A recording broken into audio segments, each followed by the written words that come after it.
maybe that's just in my head. Maybe that's my own, and then you just Yeah. can't, it won't leave you alone. Yeah, and that's where I delay obedience, right? That's where I think about it. Well, let me pray about this. Somebody comes to you and says, hey, would you teach my Sunday school class? You know, I'll teach yours sometime, but will you teach mine? I'm used to you guys. You know, y'all laugh at some of my jokes. Some of them fall flat. But in other classes, they don't know me. You guys, boy, y'all, I've been transparent before you guys. Y'all know me pretty well inside and out, mostly. Not quite as good as she does, but you're close. I haven't, nothing held back here. Sorry about that. But teaching somebody else's class, that makes still, even after all these years, that makes me a little nervous. So, delay obedience. Let me delay that. See if it maybe goes away. When what God says is, you should do that. You know, I want you to do this. It'll be good for you. It possibly could be good for them. But I know it'll be good for you, right? Wow, this is tough. This is different.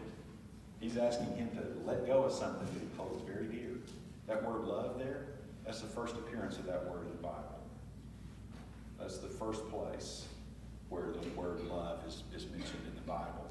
And so there's a reason for that, I think. I think that's really pointing out how Abraham feels about Isaac.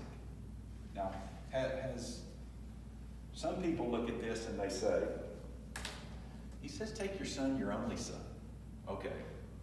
Who else is his son? Ishmael. Ishmael. Now, how did he get Ishmael? Through Hagar, the servant girl, who was good looking. And Sarah told him, I want you to go lay with Hagar, and I want you to go ahead and have let's get a baby. We're not going to be able to do this. God says we are, but we're not going to be able to do this. Maybe he wants us to help him. Right? And Abraham says, okay. Right?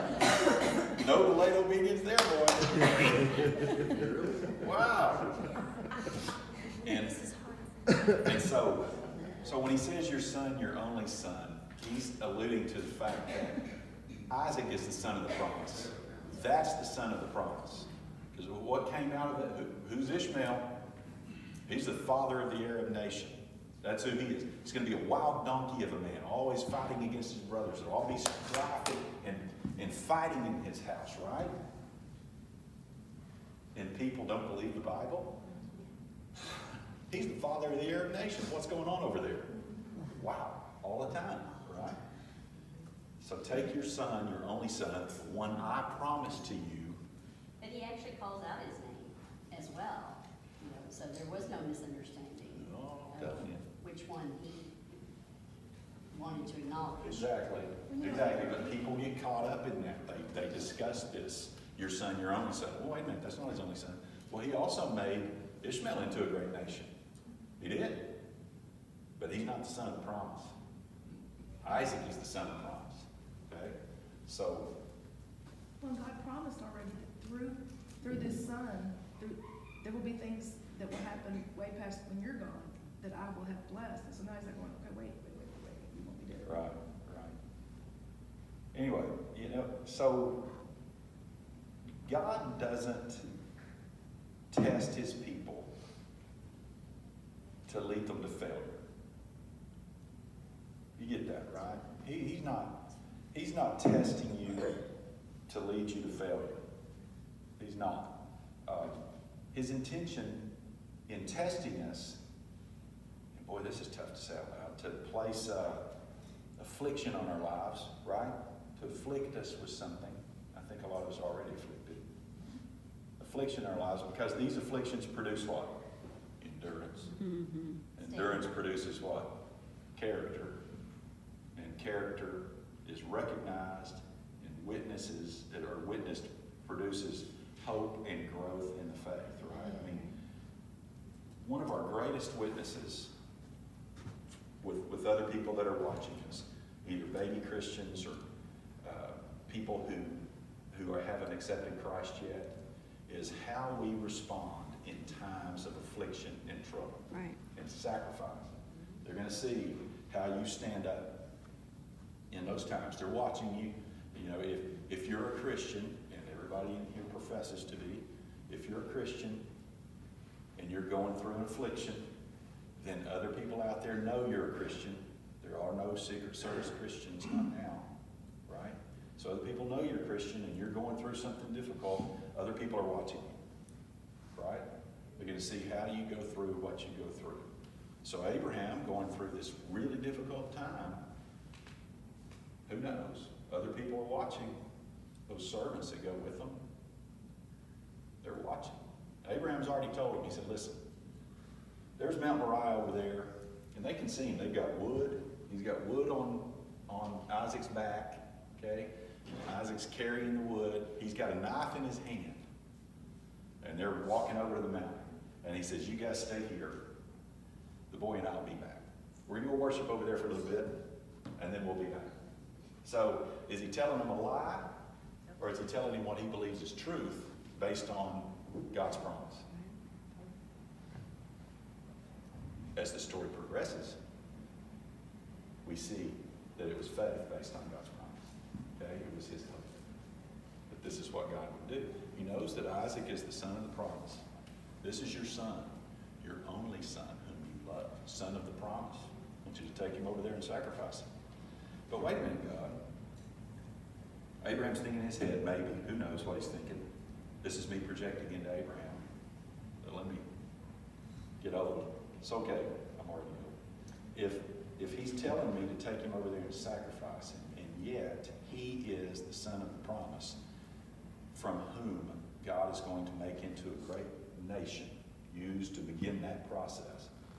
As many as the stars are in the sky. Remember, God took him outside in a vision, arm around him. Look at those stars. That's what I'm going to turn your nation into, through you and the son of the promise. Okay, so here's the son of the promise. You're going to go sacrifice him. And yet Abraham's thinking, okay, God's promise. How's he going to do that? God can do anything, right? If I kill him, he'll raise him. Maybe. Those are his thoughts. I don't know. But that's what it seems like. Take your son, your only son, Isaac whom you love, go to the land of Moriah, offer him there as a burnt offering on one of the mountains I will tell you about. So here he goes. He's walking. They walk 45 miles. I said 35. It's 45 miles that they walk. It's a 3-day journey at least. Not a quick journey. So you're Abraham and you're Isaac. What are you thinking along the way? I mean, Are we there yet? You huh? Are we there yet? If you're a teenage boy, man, that mountain doesn't get any closer. I don't know. So Isaac's a teenager, isn't he? He's probably a teenager here, right? So he's thinking in his head. And listen, he's already being obedient with Dad because he's even there. He's going. He went with him, right? Isaac fails later. Here he doesn't. Takes some faith from Isaac as well for him to follow Dad along this journey, right? So I don't know what you would, if you're Abraham, man, can you talk? I don't know how you would talk to Isaac during this. What you'd say to him, you know, because you want to protect your kids, don't you? So you're talking to him and you're saying, boy, it's beautiful weather that we're having for this little jaunt we have, this little walk. Would there be questions that are popping up in Isaac's head? Well, why do we have to go 45 miles to sacrifice something? Couldn't we just grab a lamb and do it back there? Doggone, let's order from Domino's and just do it right here. Right? He's a teenager. Different than today's teenagers, I'm sure. Pretty obvious that he's different because he listened to Dad and did what he said, right? So let's go ahead and move on a little bit. Somebody read 7 through 14 for me.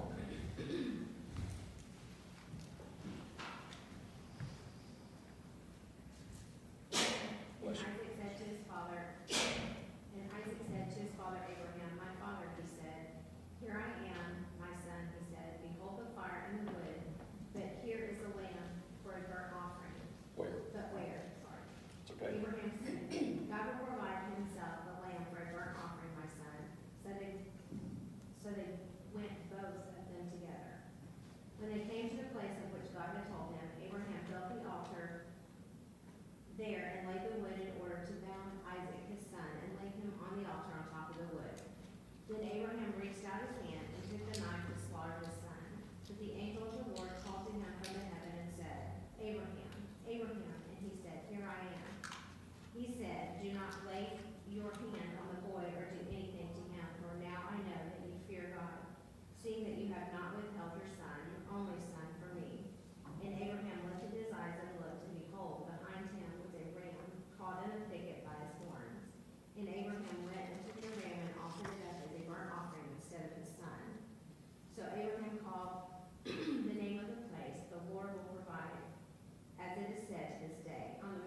Okay, so here's this teenage boy, and he asks his dad, he asks you, he says, Dad, you know, God sent us here for this sacrifice, but where's the lamb for the burnt offering? And I don't know what tone he used. Where's the lamb? I don't think it was like that. I think it was more like, he sees the knife in Dad's hands. He carried the wood up there. They laid it out, they made an altar. And just think about it, he's got a brother. And he starts to bind up his son. Where's the lamb? Your lamb. These are words that echo through the Old Testament, right? Does it say that in the DDG? They echo through the Old Testament until what? Until John the Baptist sees Jesus coming. He says, behold, the Lamb of God, right? So until that time, there's the lamb that God's going to provide that can take away the sin of the world, right? He's proving obedience here, right? The ultimate Lamb of God is Jesus Christ. But think about that. Think about it. If you could Isaac have whooped Dad and left? Yeah. Yeah. He's young and strong enough to do it, I think. So it takes some faith and some obedience here, right? Some trust in Dad to do what Dad's telling him to do here. Difficult. I can't even imagine what this was like. I like to think my faith is this strong, but okay, let's just be honest and transparent. I don't think so. I think for at least a while until he forces it. I think I run from God. Is that too much? I don't know. Wow. Now evidently God audibly spoke to Abraham. It doesn't say any other way. It just, God said. And Abraham says, here I am. Same thing he tells Isaac. Isaac said, Dad, where's the lamb? You know, he's asking him, Dad, here I am, son. Right? Wow. I don't know. Difficult I thing. think that would have had a really special bond for Isaac not to just Yeah. Well, take it off. he listen, we all, as wonderful as my father was, did I see him fail? Yeah, a time or two, and it never badly. It's hard for me that he's been gone so long now that it's hard for me to think that he ever failed. I've got him way up on this pedestal, you know, but he was an incredible guy. But somewhere along the line, Abraham displayed a faith in God that was exceptional for Isaac to see, right? So Isaac could trust his dad. I hope that my sons have seen me display enough faith and obedience that they would trust